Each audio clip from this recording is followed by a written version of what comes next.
Welcome to Houston's newest interactive interview show. Gain insight on the artist's hustle, stay connected to the streets, watch the latest videos, and keep up with the latest news. Come on, ride with EP.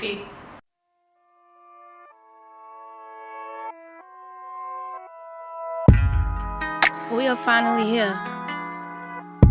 Stripped. This is not about me stripping. This is not about me being a stripper.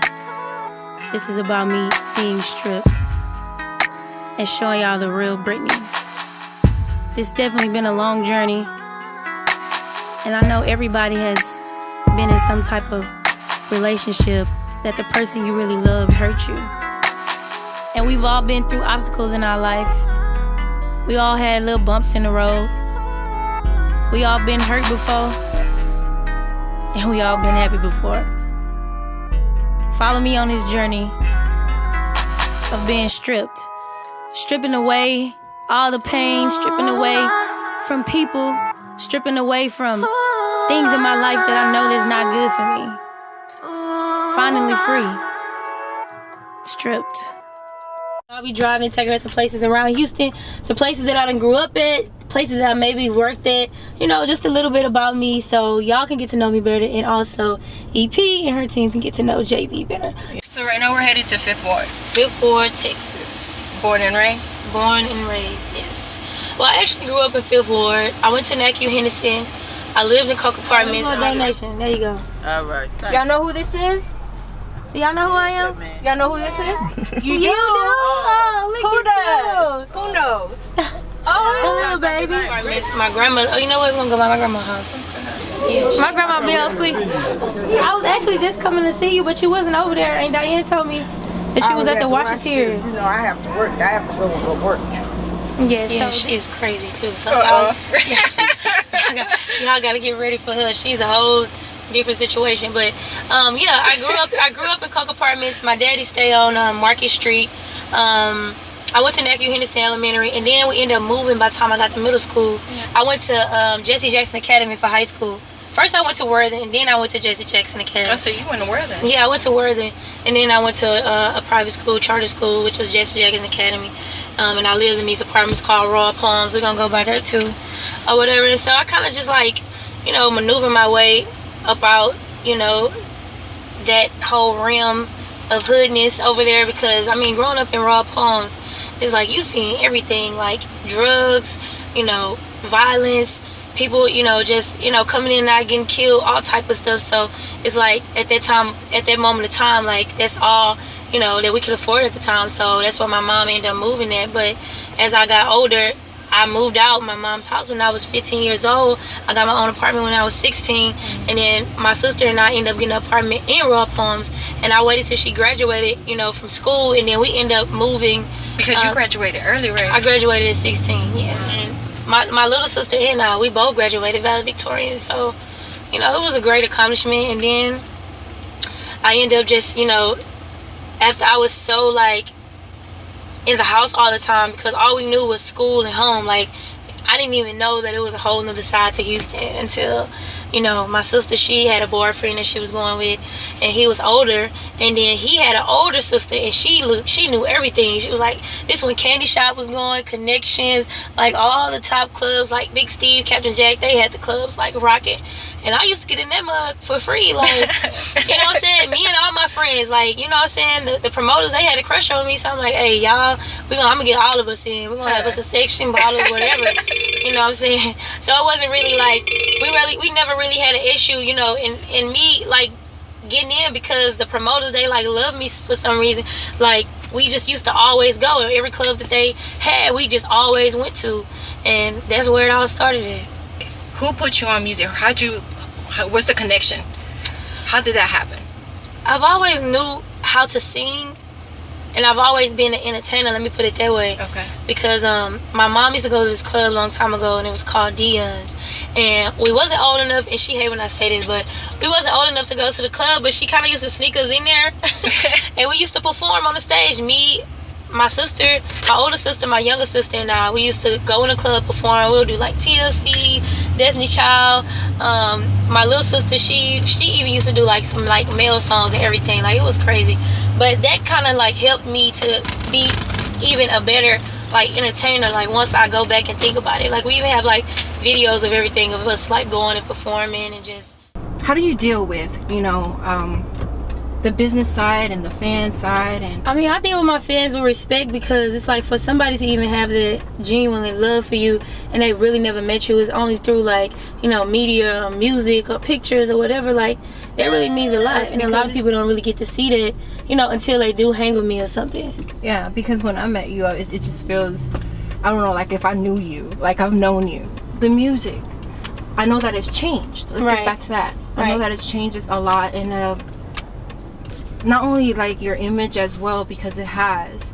I've noticed that as well. And as a woman, here trying to make it into the industry, writing with somebody who has made it in the industry, what would you tell someone like a woman, an artist that's trying to be like you? I would say, don't be like me. I would say, be like yourself and try to be the best you that you can, because there's only one you. Like, you can't try to, you know, make yourself try to be somebody else, because you'll never find the real you.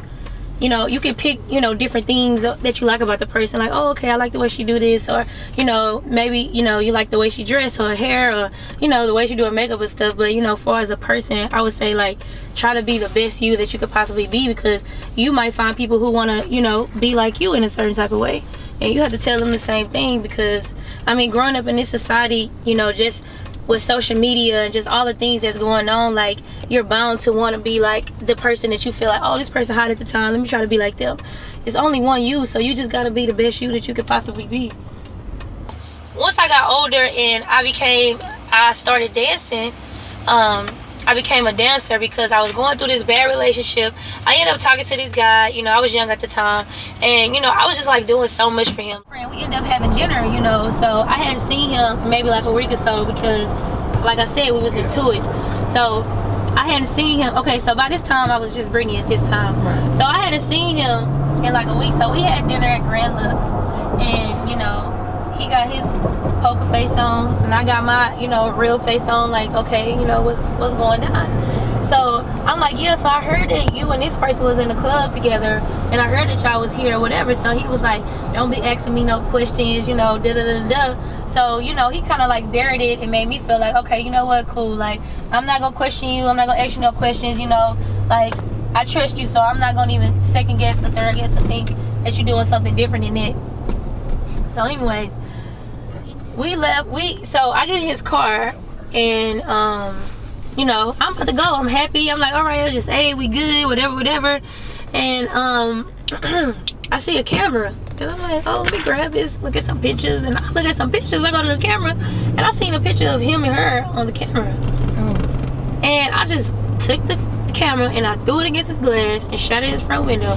And it just wasn't good from there. So I just like, oh, so really, like, things people was telling me, like, you know, y'all was like hanging out or whatever the case may be, and not just on some friend shit. Like, what, you know, what's really going on?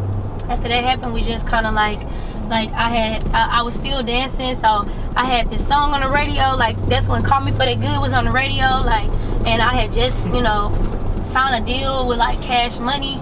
So I was really like between a rock and a hard place.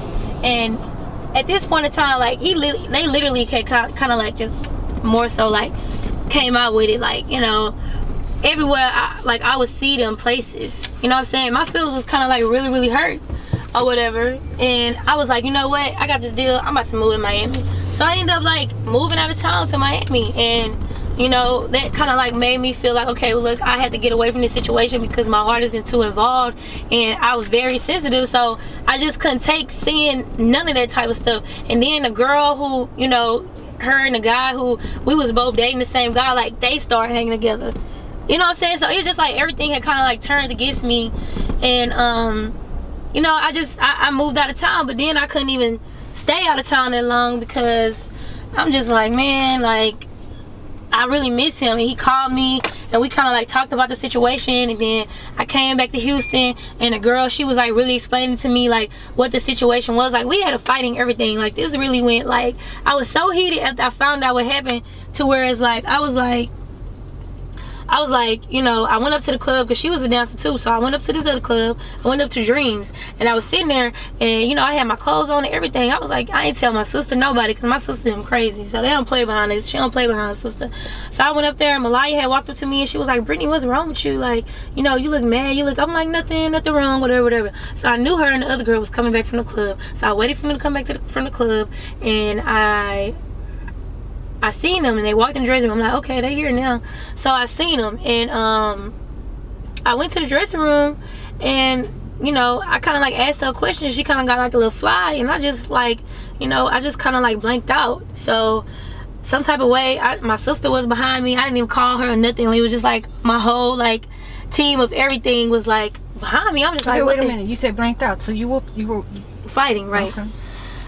I was young at this time. I'm definitely not gonna. She said I grew up, so I grew up like, but I'm taking y'all through the stages of my life. So anyways, after that, it just like got worse. Like it just ended up just getting worse and worse and better and better. So that's when I was like, you know what, I'm gonna move out of town. So I moved to Miami. I got to deal with Baby. You know, my song was #1 on the radio. Yeah, everything like was going on. Billboard, right? Yeah, it hit Billboard. Like my baby flew me out to Miami. We shot the video. I brought all like 13 of my friends out of town. I flew them out of town. All expense paid trip. All of this and all of that. Like it was just on and popping. You know, so but I still had a piece of me missing, and I still wasn't happy with everything that I had going on. I wasn't happy, so that's why I wanted to bring my friends in on, you know, what I had going on, because I'm like, you know, I don't want to share this by myself. Like I want to be able to share this with my friends. I want to be able to show y'all different things in life, because you know, somebody else showing me something different in life. Right now we are where I grew up at. We are in Coke Apartments, 5th Ward, Texas, and this is where I was raised in. Let's see if I can shoot some basketball. You know what I'm saying? I ain't no basketball player. I'm a singer, but I'm not doing a little song. You feel me? Here, right? Hey. Oh.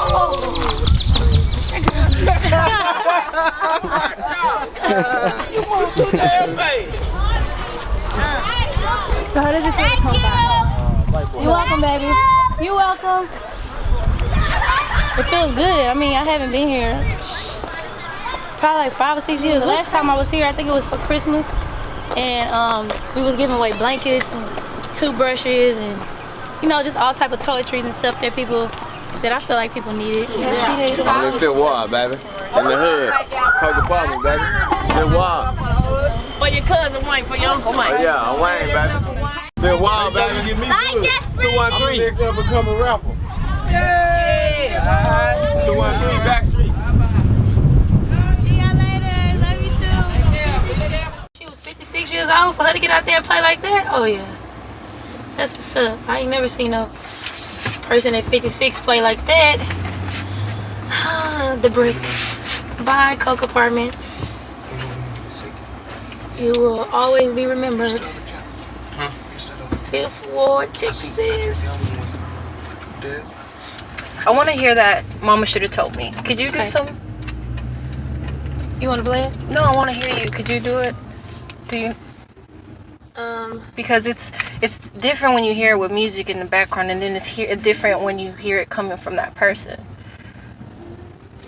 And go, well, Zero is on the hook or whatever, and I'll just sing a little bit of my verse. And go, if mama would've told me not to trust these niggas, then I wouldn't have started wilding out and fucking with these bitches. I learned you can't call a stripper your best friend. We was working at Platinum City, I was giving you my ends. Had to pay my mama rent, had to take care of my shit. Mama would've told me there'd be plotting assholes that be smiling up in your face while they still in your dough. If mama would've told me there'd be backstabbing friends when you can't do no more for them, then they gone with the wind. If mama would've told me, if mama would've told me, if mama would've told me not to trust these niggas, then I wouldn't have started wilding out and fucking with these bitches. I learned you can't call a stripper your best friend. We was working at Platinum City, I was giving you my ears. Had to pay pay my mama rent, had to take care of my shit, and I was getting used by these hoes and I ain't realize it. First fell in love when I was only 16, but back then I didn't know what it mean. Then I fell in love with the money, I was all about my business. I was young and wanting attention, mama said slow down, I wouldn't listen. One thing she said, don't open your legs to every guy you meet. Respect is everything, but I learned the hard way, even though mama warned me. Mistakes turned into lessons that I learned along the journey, and I walked for some miles, but I hold my head proud because mama always told me to kill him with a smile. Hey.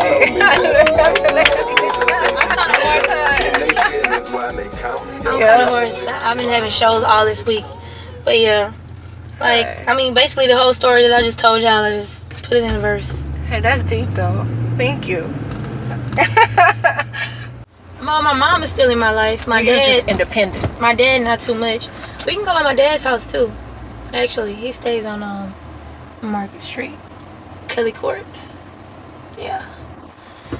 So I wanted my dad to be there a lot. I think if my dad was there, I wouldn't have tried to find love in men that I was missing from him. Okay, so he wasn't in the picture? He wasn't in the picture. I wanted him to be at my kindergarten graduation so bad. So after my graduation, I just went to his house and sat on his steps. And he wasn't there. I just sat there. I'm sorry. You gonna make me cry. Stop. Have you talked to him about that? Yeah, I mean, I go by his house, and go see him every now and then. But, I mean, my dad, he was just like a little rolling stone. Oh, okay. I think he got, like, a lot of kids. So, I have, like, brothers and sisters that I don't even know about. But, I mean, that's life, though. That's why it's so important for dads to be in their little girls' lives, because you can help her miss out on so many mistakes that she really don't have to make by just being there and empowering her and telling her how beautiful she is and showing her real love, and to make her standards go high. So she like, well, shoot, if my dad could treat me like this, then anybody who come in my life should be able to treat me like this or better. You know what I mean? A lot of girls, they don't have a dad and they don't even know how a man's supposed to treat you. They don't know what you're supposed to accept and what you're not supposed to accept from a man. A lot of girls be thinking just because a guy say he love you, that he loves you.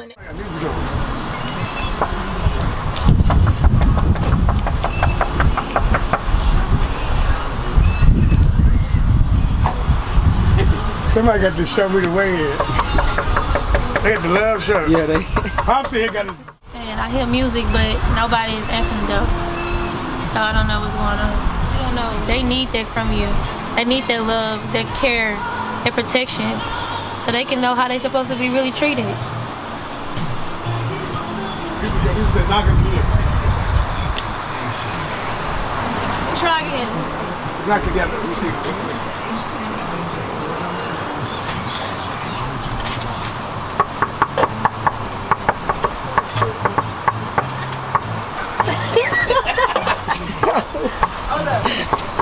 Come on, babe.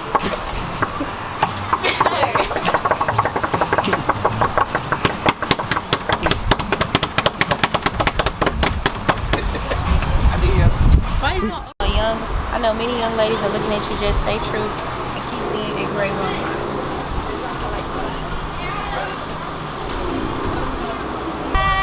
Hello, how y'all doing?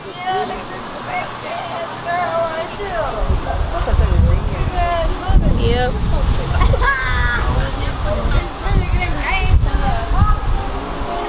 Hello, how y'all doing? I used to over here too. Oh, okay. I'm a tap man.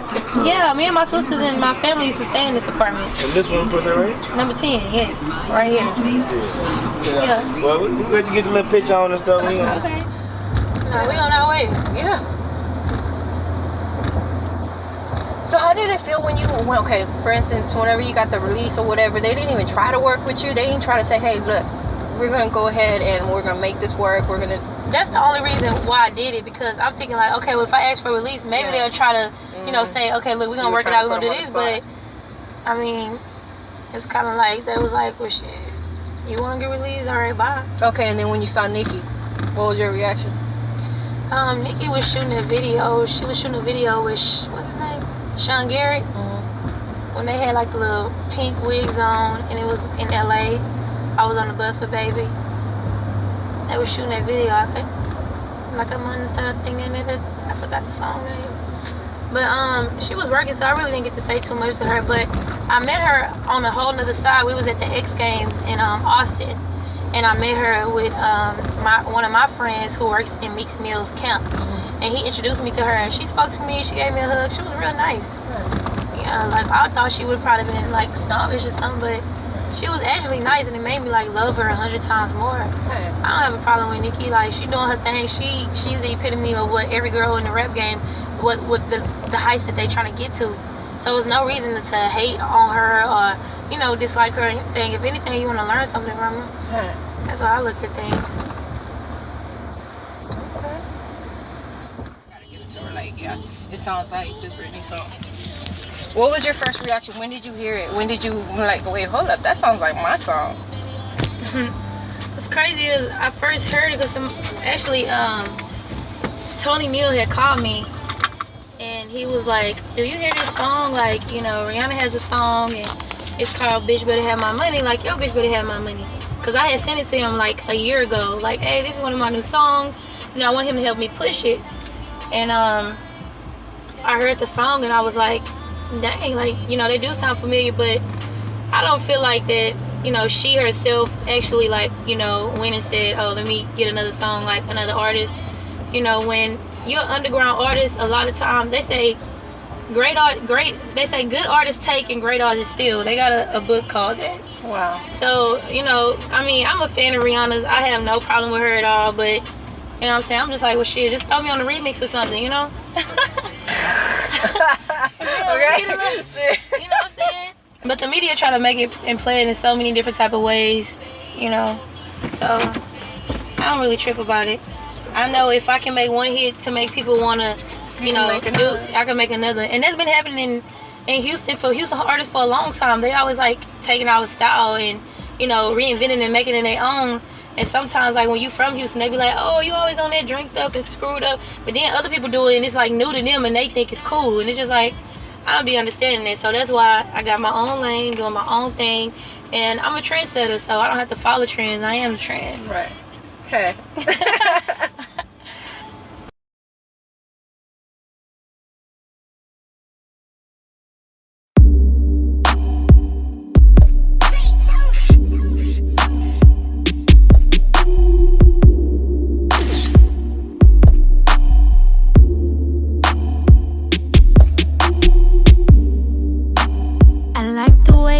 Me slow. He ain't scared to go low. He know how to take control. Real nigga, that's for sure. Yeah, we riding around and we getting it. He turned around and fitted. Got his face all in it. About to get down to business. Hold on, baby, don't get up. Phone on solid, don't pick up. My hand all on your zipper. Got me wetter than flipper. You lost that seat like skipper. Shaking like the coldest winter. Sipping on all this liquor. I could be your private stripper. When I'm on top, on top. He like the way I ride the D.